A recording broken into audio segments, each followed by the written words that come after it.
السلام علیکم، T V intellect میں خوشامدید۔ آپ کا ان دوست چینل پاکستان تحریک انصاف کے سربراہ اور سابق وزیر اعظم عمران خان نے موجودہ حکومت کے خاتمے اور ملک میں عام انتخابات کے مطالبے کے لیے اسلام آباد کی طرف لانگ مارچ شروع کر دیا ہے۔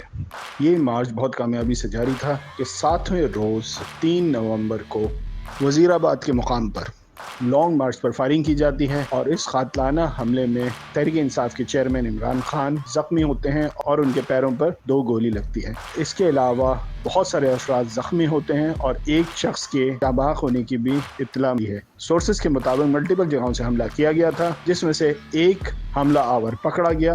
حملے کے بعد وہاں پر بھگدڑ مچ گئی۔ خان صاحب اور دیگر زخمیوں کو ہسپتال میں منتقل کیا گیا۔ اس حملے کے بعد پورے ملک میں احتجاج کا سلسلہ جاری ہو جاتا ہے۔ تحریک انصاف کی مرکزی قیادت ابھی بھی پرعزم ہے کہ یہ لانگ مارچ اسلام آباد جا کے رہے گا۔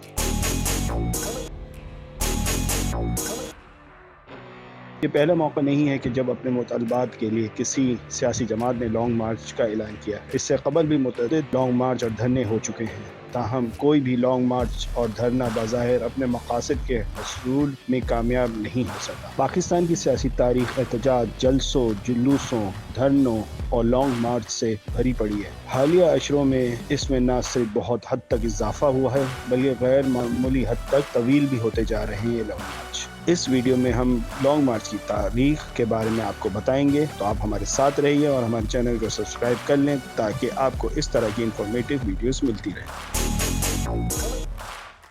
لانگ مارچ کی ابتدا جدید چین کی جدوجہد سے جا ملتی ہے، جو کمیونسٹ پارٹی چین نے شروع کی تھی۔ تاریخی طور پر دیکھا جائے تو یہ کئی لانگ مارچ تھے جو 1930 سے لے کے 1935 تک جاری رہے، تاہم آخری لانگ مارچ اکتوبر 1934 سے اکتوبر 1935 تک رہا۔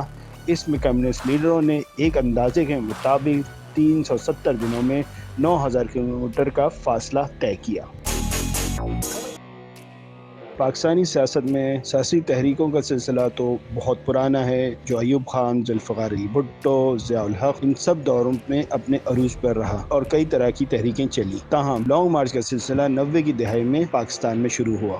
1990 نواز شریف کے پہلے دور حکومت میں بے نظیر بھٹو کی قیادت میں حزب اختلاف اتحاد PDA نے کئی الزامات لگاتے ہوئے فوری طور پر حکومت کی برطرفی اور نئے انتخابات کا مطالبہ کیا اور اپنے مقصد کے حصول کے لیے لانگ مارچ کا اعلان۔ بعد ازاں نیشنل ڈیموکریٹک الائنس بھی اس لانگ مارچ کی غیر مشروط حمایت کرتے ہوئے اس کا حصہ بن گیا۔ 18 نومبر 1992 ملک بھر سے آئے ہوئے تمام مظاہرین کو راولپنڈی لیاقت باغ سے پارلیمنٹ پہنچنا تھا۔ بے نظیر بھٹو تمام رکاوٹیں عبور کرتے ہوئے لیاقت باغ پہنچنے میں کامیاب ہو گئیں، جہاں بے نظیر بھٹو سمیت کئی مرکزی رہنماؤں کو گرفتار کر کے اسلام آباد منتقل کر دیا گیا۔ جولائی 1993 کے دوسرے ہفتے میں جب صدر غلام اسحاق خان اور وزیر اعظم نواز شریف کے درمیان شدید اختلافات کے باعث امور مملکت متاثر ہو رہے تھے، اس موقع پر محترمہ بے نظیر بھٹو نے دوبارہ لانگ مارچ کا اعلان کیا، تاہم اس کی ضرورت پیش نہ آ سکی کیونکہ اس کے بعد دونوں اپنے عہدے سے مستعفی ہو گئے۔ 1996 میں بے نظیر بھٹو حکومت کے خلاف جماعت اسلامی کے امیر قاضی حسین احمد نے پارلیمنٹ ہاؤس کے باہر دھرنا دینے کا اعلان کیا۔ حکومت نے تمام راستے بند کرتے ہوئے راولپنڈی میں جماعت اسلامی کے کارکنان کی گرفتاریاں شروع کر دیں اور آنسو گیس اور لاٹھی چارج کیا۔ قاضی حسین احمد بھی لاٹھی چارج کی زد میں آئے، تاہم بعد ازاں وہ کارکنان کے ہمراہ پارلیمنٹ ہاؤس پہنچنے میں کامیاب ہو گئے۔ اس دھرنے کے نتیجے میں فوری طور پر تو بے نظیر حکومت کا کچھ نہ ہوا، تاہم کہا جاتا ہے کہ بے نظیر حکومت کے گرنے میں اس دھرنے کا کلیدی کردار تھا۔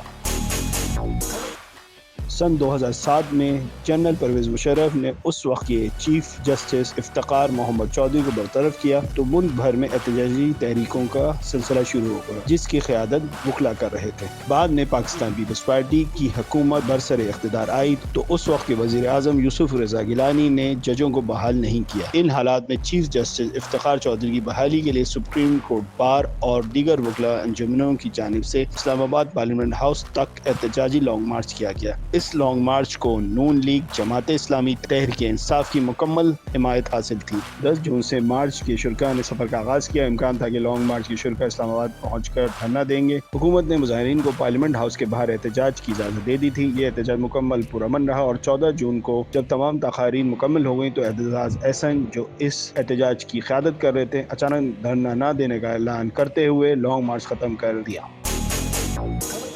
چیف جسٹس افتخار چودھری کی بحالی کے لیے لانگ مارچ 12 مارچ 2009 کو دوبارہ شروع ہوا، جس میں اسلام آباد پہنچ کر پرامن دھرنا دینے کا پلان تھا۔ وکلاء کے علاوہ ملک کی تمام بڑی سیاسی جماعتیں بڑی تعداد میں اسلام آباد کی طرف سفر کا آغاز کیا۔ سرکاری طور پہ دفعہ 144 کا نفاذ تھا اور پھر جڑواں شہروں راولپنڈی، اسلام آباد کو کنٹینروں سے بند کر دیا گیا تھا۔ یہ لانگ مارچ جب گجرانوالہ پہنچا تو اسے روک دیا گیا۔ اس کی وجہ یہ تھی کہ حکومت نے چیف جسٹس کی بحالی کا فیصلہ کر لیا تھا اور وزیر اعظم یوسف گیلانی نے رات گئے براہ راست قوم سے خطاب میں اس کا اعلان کیا، جس کے ساتھ ہی یہ وکلاء اور سیاسی جماعتوں پر مشتمل لانگ مارچ کامیابی سے اپنے اختتام پر پہنچا۔ چیف جسٹس عبدالحمید ڈوگر کی ریٹائرمنٹ کے بعد 22 مارچ 2009 کو افتخار چودھری پھر چیف جسٹس آف پاکستان بن گئے۔ یہ کسی بھی لانگ مارچ کے نتیجے میں حاصل کی جانے والی سب سے بڑی کامیابی سمجھی جاتی ہے۔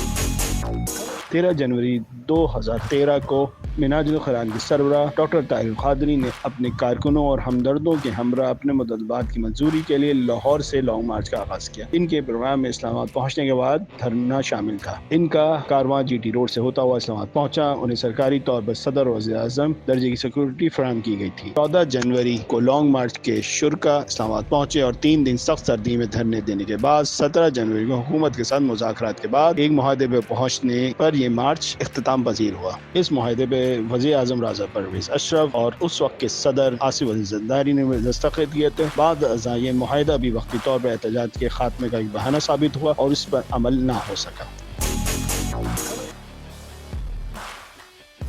سن 2014 میں تحریک منہاج القرآن نے ماڈل ٹاؤن کے واقعے اور پاکستان تحریک انصاف نے مبینہ انتخابی دھاندلی کے خلاف لاہور سے اسلام آباد تک لانگ مارچ اور دھرنے کا فیصلہ کیا۔ طاہر القادری کی قیادت میں لانگ مارچ کا آغاز 16 اگست کو ہوا اور طاہر القادری 19 اگست کو اپنے کارکنان کے ہمراہ اسلام آباد کے ریڈ زون میں داخل ہو کر پارلیمنٹ ہاؤس کے سامنے دھرنے پر بیٹھ گئے۔ انہوں نے تقریباً 68 دن دھرنا دینے کے بعد 21 اکتوبر کو اس کے خاتمے کا اعلان کرتے ہوئے کہا تھا کہ اب احتجاج اگلے مرحلے میں داخل ہو گیا ہے۔ قومی اسمبلی کی تیسری بڑی اور خیبر پختونخوا کی صوبائی حکومت رکھنے والی تحریک انصاف نے اپنے چیئرمین عمران خان کی قیادت میں آزادی مارچ کے نام سے اسلام آباد لانگ مارچ اور وہاں پہنچ کر دھرنا دینے کا فیصلہ کیا۔ 19 اگست سے ریڈ زون میں جاری احتجاج دھرنا تقریباً 123 دن جاری رہنے کے بعد 16 دسمبر 2014 کو دہشت گردوں کے آرمی پبلک اسکول پر حملے کے بعد فوری طور پر ختم کر دیا گیا تھا۔ اس دھرنے کے اختتام پر حکومت اور تحریک انصاف کے درمیان انتخابی دھاندلی کے حوالے سے جوڈیشل کمیشن کے قیام پر اتفاق ہوا تھا۔ کمیشن نے بعد ازاں قرار دیا کہ 2013 کے انتخاب میں منظم دھاندلی کے ثبوت نہیں ملے، کیوں ملکی تاریخ کے طویل ترین احتجاج اور دھرنے کے نتیجے میں پاکستان تحریک انصاف اپنا اصل مقصد حاصل کرنے میں ناکام رہی۔ پہلے مسلم لیگ نون اور بعد ازاں پاکستان تحریک انصاف کے دور میں ملک کی مذہبی جماعت تحریک لبیک لاہور سے لانگ مارچ لے کر اسلام آباد پہنچتی رہی۔ ان کے پہلے دھرنے کے نتیجے میں وزیر قانون زاہد حامد کو مستعفی ہونا پڑا، جبکہ تحریک انصاف کے دور میں معاہدہ ہوا جس میں حکومت نے فرانسیسی سفیر کو نکالنے کی حامی بھری، تاہم بعد میں اس معاہدے پر عمل درآمد نہ ہو سکا۔ سن 2019 میں جماعت علماء اسلام فضل الرحمان نے کراچی سے اسلام آباد لانگ مارچ شروع کیا، جو کئی روز تک سری نگر ہائی وے دھرنے دینے کے بعد اختتام پذیر ہوا۔ رواں سال فروری اور مارچ کے مہینے میں بلاول زرداری کی قیادت میں پیپلز پارٹی کا لانگ مارچ کراچی چل کر 10 روز بعد 8 مارچ کو اسلام آباد پہنچا۔ دوسری جانب جمعیت علماء اسلام فضل الرحمان اور مسلم نون کے الگ الگ مارچ لاہور، کراچی اور کوئٹہ سے چل کر اسلام آباد پہنچے اور ایک جلسے کے بعد ختم ہو گئے۔ ان سب مارچ کا مقصد ایک تھا کہ عمران خان کو قیادت سے ہٹایا جائے اور مہنگائی ختم کی جائے۔ جو سب سے آخری مارچ اسلام آباد کی طرف کیا گیا وہ عمران خان کی قیادت میں تحریک انصاف کا تھا، جو مئی 2022 میں ہوا اور اس میں حکومت کی طرف سے بے دردی سے طاقت کا استعمال کیا گیا، جس کے نتیجے میں اسلام آباد میں مارچ ایک تقریر کے بعد ختم کر دیا گیا۔ اور اب 28 اکتوبر 2022 سے جو مارچ عمران خان کی قیادت میں تحریک انصاف اسلام آباد کی طرف لے کے چل رہی ہے، اس کا کیا اثر پڑتا ہے، کیا ہوتا ہے؟ ابھی حکومت اس طرح کی زبردستی نہیں کر پائی کیونکہ پنجاب میں پی ڈی ایم کی حکومت نہیں ہے، تو وہ منظم طور پہ میڈیا پہ اشتہارات چلا رہی ہے کہ کسی طرح بھی لوگ مارچ میں حصہ نہ لیں، مگر اب تک ایک اچھی خاصی تعداد اس مارچ کا حصہ ہے، مگر اس حادثے کے بعد دیکھنا ہے کہ آگے کیا ہوتا ہے۔ ویسے تو تحریک انصاف کی قیادت لانگ مارچ کو اسلام آباد لے جانے میں پرعزم ہے، مگر کیا حتمی فیصلہ ہوتا ہے اور یہ لانگ مارچ کہاں تک جاتا ہے اور اس کے کیا اثرات ہوتے ہیں یہ آنے والا وقت بتائے گا، اور جو بھی ہو اللہ پاک پاکستان کے لیے بہتر کرے، آمین۔